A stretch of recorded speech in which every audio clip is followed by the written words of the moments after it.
Good evening, my dear friends. Welcome to PRCUMP. This is Tomal here.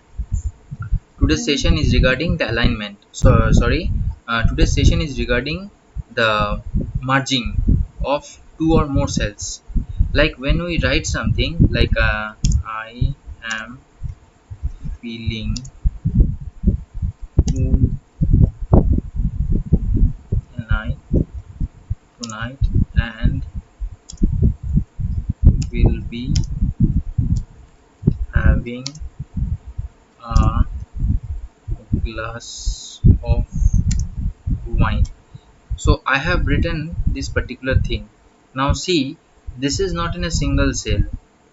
This is combined in total 1 2 3 4 5 6 like cell. Okay, so now I want to make it that it appears in a particular single cell. What you need to do, select all the cells and see there is a particular thing called merge cells. So you will find that this is particular 6 cell is combined to a single cell. So this is regarding the merge in Excel. Okay, so this is all about the session today. I'm Tomal representing PRCUMP.